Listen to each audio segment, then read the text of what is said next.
감사합니다. 오늘 이 하루를 살아가는 가운데 모든 세상의 나라가 우리 주와 하나님의 나라로 변화되어지는 마지막을 향해 가고 있습니다.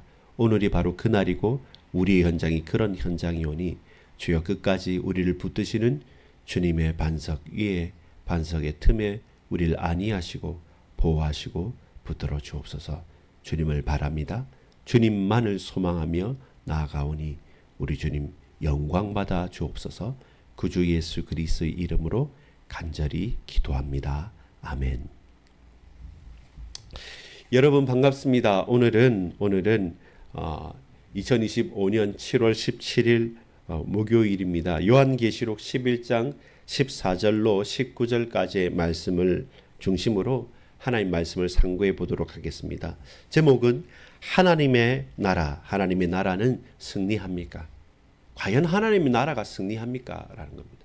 왜냐하면 하나님의 나라가 보이지 않기 때문에 그래요. 이 땅을 살아가다 보면 세상의 나라, 흑암의 나라, 저 악한 나라들은 잘 나가는 것 같고 하나님의 나라, 교회와 그리고 하나님을 위해서 살고 싶은 사람들은 점점 어려워지는 것 같이 우리의 삶에서 막막하다는 겁니다. 일부 큰 교회나 대단하게 기득권을 가지고 있는 사람들의 입장에서는 예수 이름 붙잡고 잘 먹고 잘 살 수도 있습니다. 그러나 대다수의 많은 사람들은 예수 믿는 것 때문에 요즘에는 예수 믿는 것들라고 하면서 내가 예수 믿는다는 사실들을 나는 기독교인입니다. 그리스도인입니다. 라는 교회에 출석하고 있습니다. 라는 사실을 불신자들이 받아들이는 것은 사실 그렇게 긍정적이기보다는 부정적이고 눈살을 찌푸리는 경우가 많습니다. 목회자들의 타락이나 교회의 너무나 이기주의적인 모습들, 그러면서도 자기들만 아는 것처럼 오해할 수 있는 여러 가지 사건들 때문에 사실 그렇기도 합니다. 불신자들이 볼 때는 저 이단이나 신천지나 교회나 정명석이나 비슷하게 봅니다. 그 차별 되게 알지 못하면 그렇게 차별을 할 수가 없는 거죠. 바르게 알 수가 없는 것이죠. 그래서 우리가 이렇게 복잡한 세상을 살아가는 가운데 과연 하나님의 나라는 승리하고 있습니까? 라는 질문을 오늘 던지는 겁니다. 제목입니다. 하나님의 나라가 승리합니까? 여러분의 삶에서 하나님 나라가 승리하고 있습니까? 여러분은 승리하신 하나님 나라의 증인으로 걸어가고 있습니까? 에 대한 질문을 우리가 던지는 것입니다. 본문인 요한계시록 11장 14절부터 19절까지의 말씀은 마지막 때를 앞두고 마지막 심판을 앞두고 우리에게 약속과 소망을 주시는 것입니다. 첫 번째입니다. 하나님의 나라는 완성될 것입니다. 완성될 하나님의 나라를 약속하는 겁니다. 그리고 확신으로 보여주시는 것입니다. 우리는 그게 언제 되겠어 라고 하면서 미루거나 아니면 그냥 유유자적하면서 긴장감이 없게 살아가고 있습니다. 내가 몸이 아픈 것도 그래.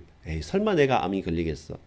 설마 이건 조금 피곤해서 그래 라고 하면서 지나치되 내 몸에 대한 실제로 상태를 알기를 두려워하기도 하고 또 정말로 모르기도 합니다. 우리가 하나님을 알고 하나님 나라를 자세히 공부하다 보면 예배를 드리고 하다 보면 이 세상에서 많은 일들을 하고 살아가지만 정작 정말로 중요한 것은 하나님의 나라구나. 그리스도의 몸된 교회구나.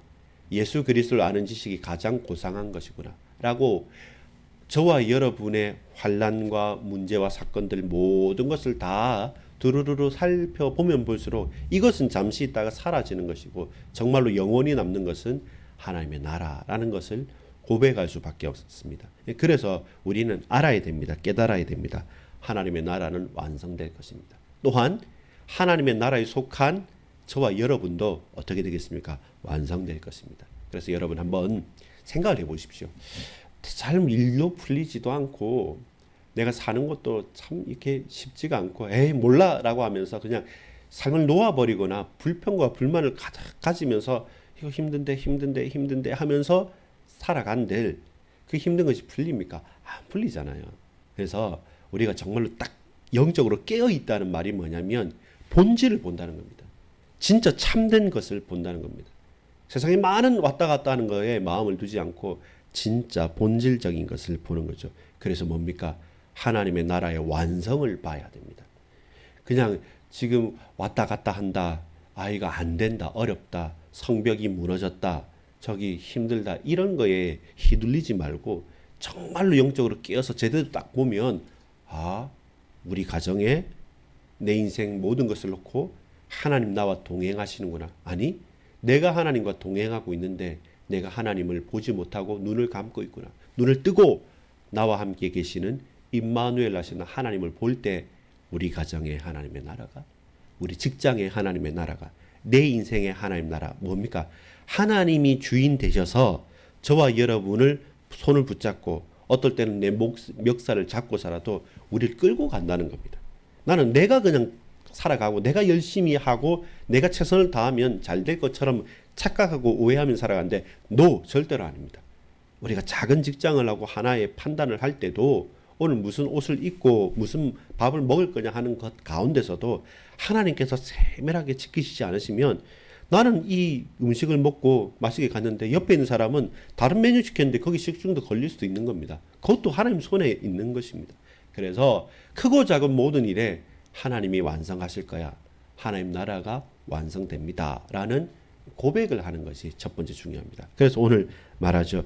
15절에 보면 일곱째 천사가 나팔을 불매 하늘에서 큰 음성들이 나서 이르되 세상 나라가 우리 주와 그의 그리스도의 나라가 되어 그가 세세토록 왕노릇 하시리로다. 하나님이 왕이신데 이 세상 나라가 거부하고 몰랐어요. 근데 마지막 심판의 때에 그들이 고백할 수밖에 없고 그들이 인정할 수밖에 없고 그들 앞에 왕노릇 하시는 하나님의 나라가 임하는 것입니다. 이것이 결론입니다. 결론은 세상의 나라가 이기고 사단이 승리하는 것이 아니라 결론은 하나님의 나라가 완성된다는 게 결론입니다. 우리 그 결론을 끝을 알고 걸어가는 거죠. 그럼 이 과정에서 잠시 넘어지면서 좀 힘들고 혹은 어떤 좌절을 겪는다. 근데 과정이잖아요. 결론은 하나님 나라의 완성이잖아요. 거기에 우리가 집중하는 것입니다. 두 번째입니다.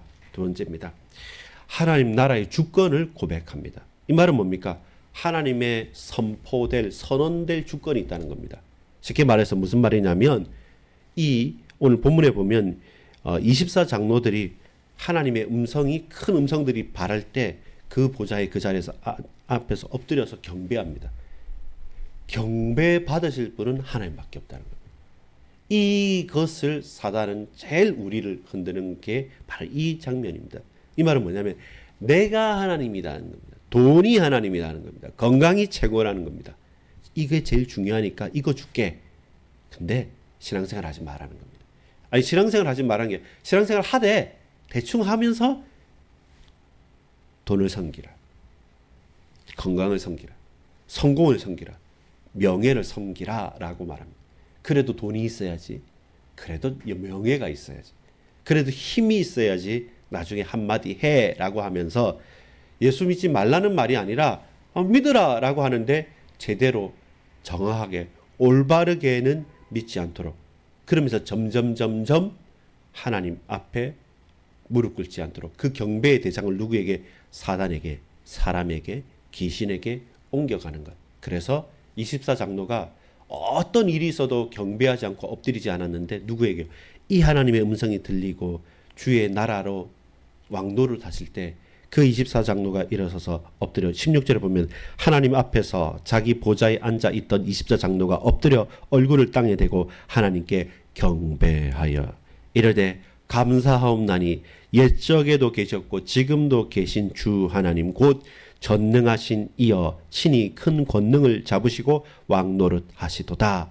왕노릇 하시도다. 왕노릇 하시도다. 하나님 나라의 완성, 그 나라의 왕은 우리 하나님입니다. 그 하나님의 나라의 왕이신 우리 하나님께 우리는 경배하는 겁니다. 사단은 이 경배의 대상을 바꾸려고 하겠죠. 가장 달콤하고 가장 좋은 것을 주면서 그 경배의 대상만 바꾸라고 하는 겁니다. 그 가운데 우리의 결단이 필요한 것이죠. 여러분, 하나님의 손에 있습니다. 하나님의 손에. 내 건강도, 우리의 육신도, 내 삶의 끝도 하나님 손에 있습니다. 거부하지도 말고 뻗대지도 마십시오. 그 하나님의 손에 우리를 맡기십시오. 천둥과 번개가 치고 비바람이 불 때, 그때 무너질 수밖에 없고 날아갈 수밖에 없는 설킨 그 나무 짝대기 몇 개, 그 귀화 몇 개로 막을 수 있는 게 아니라 결코 흔들리지 않는 산사태가 난다, 쓰나미가 인다, 그러면 흔들리지 않고 잠기지 않을 높은 곳에 올라가야 되듯이 바람이 불 때는 다 날려가는데 결코 날아가지 않을 것 같은 그 반석의 틈에 우리가 피하는 것입니다. 그렇게 주님 우리를 보호하시는 거죠. 왜 이 말씀을 하냐면 힘이 되고 좋은 말씀이죠. 마지막 7째 나팔을 부는 그 순간 이 세상은 심판을 받잖아요. 죽임을 당하지 않습니까? 사단은 발악하겠죠. 하늘에서 천사들이 심판했던 게 이미 6째까지 있었지 않습니까? 그거보다 더 심한 환난 가운데 우리 또한 큰 데미지를 받을 수 있습니다.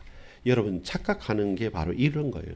나 하나님 자녀면 아무 문제가 없어야 되는 것처럼, 우리가 예수 믿으면 어떤 고통도 없는 것처럼, 그건 거짓말입니다. 반대로 참을 말하면 이런 겁니다. 세상 사람들보다 더 큰 고통을 당하는데 예수 믿기 때문에 인내할 수 있는 거죠. 예기치 못한 은혜가 아니라 예기치 못한 환난을 당했음에도 불구하고 우리가 예수 믿는다는 특징은 뭐냐면, 사람들은 불신앙하고 화내고 짜증내고 원망하는데 예수 믿는 사람들은 감사하는 거죠. 도대체 당신들 뭐냐라는 그 사람들의 궁금증을 유발할 만큼 예수 믿는 사람들은 다르다라는 겁니다. 그게 믿음이에요. 믿음은 어떠한 어떠한 외부의 자극도 일어나지 않는 그 안전가옥 혹은 하우스 안에서 가만히 있는 게 아니라 이 세상의 환란에 더 들어가서 치고받고 깨지고 하는 가운데서도 결코 낙심치 않고, 다른 사람들 같으면 다 낙심할 수 있는데 낙심치도 않고 원망도 안 하고 웃으면서 그 덜덜거리면서 갈 수 있는 그 믿음의 배포를 가진 게, 그것이 반석입니다. 반석의 모든 성도님들은 그렇게 되길 바랍니다. 혹시 이럴까 저럴까 하면 죄는 미워하고 죄는 더러운 거니까 멀리해야 됩니다. 죄를 가까이 하는 게 아니라 이 세상 현장에 들어가십시오. 결론 맺겠습니다. 반드시 하나님의 정의는 시행됩니다. 19절에 보면 이에 하늘에 있는 하나님의 성전이 열리니 성전 안에 하나님의 언약궤가 보이며 또 번개와 음성들과 우레와 지진과 큰 우박이 있더라. 이 하나님의 말씀이 보일 때 이 심판의 소리와 이 환란이 확 치는 겁니다. 반드시 정의는 성취되는 겁니다. 어떻습니까? 18절에 보면 이방들이 분노하며 주의 진노가 내려 죽은 자를 심판하시며, 하나님의 선포가 심판이 일어나니까 대적자들 막 분노하는 겁니다. 왜 그러냐고. 아니 우린 이대로 살 건데 왜 바꾸라 하냐고. 몰라, 난 싫어, 받아들이기 싫어, 이렇게 하면서 가진 힘을 가지고 핍박을 하는 거예요, 성도들을요. 그리고 사단이 그렇게 충동시키는 겁니다. 나라들이 전쟁과 환란과 그리고 테러와 모든 것들이 지금 너무나도 많은 것들이 풀려지지 않지 않습니까? 그렇게 일어나는 겁니다. 열방이 분노하는 겁니다. 그런데 여러분, 작은 자든지 큰 자든지 주의 이름을 경외하는 자들에게 상 주시며 또 땅을 망하게 하는 자들에게 멸망시킬 때로소이다. 주를 믿는 자들에게는, 하나님의 이름을 경외하는 자들은 상 주시고 세상을 멸망시키는 자들은 멸망시키겠다는 겁니다. 이것이 하나님의 정의입니다. 공의입니다. 하나님의 나라의 완성과 하나님의 주권은 정의롭게 선포되는 겁니다. 대충 얼버무리면서 갑질하는 세상이 아니라 하나님은 선악간에 판단하시고 당신의 뜻을 이루실 것입니다. 주여, 주의 나라와 주의 뜻을 이루어 주옵소서. 기도하겠습니다. 하나님, 너무나도 많은 일들이 일어나고 수많은 사람들이 왔다 갔다 하면서 그보다 더 많은 말들을 쏟아내고 있습니다. 자칫 잘못하면 우리도 그 분위기와 그 일들 속에 휩싸여 나갈 수밖에 없습니다. 주님, 바라고 소망합니다. 하나님의 나라를, 하나님의 주권을, 하나님의 정의, 공의를 바랍니다. 주여 반석 위에 세우시며 반석 아래 붙드시며 그 틈에 보호하시고 안위하셔서 세상의 풍파가 우리를 뒤흔든다 할지라도 그러나 그럼에도 불구하고 영원한 하나님의 나라의 소망을 두고 믿음의 선한 싸움을 분투하며 걸어가는 우리 모든 반석의 권속님들, 우리 성도들, 우리 동역자들 다 되게 하옵소서. 구주 예수 그리스도의 이름으로 간절히 기도 올리옵나이다. 아멘.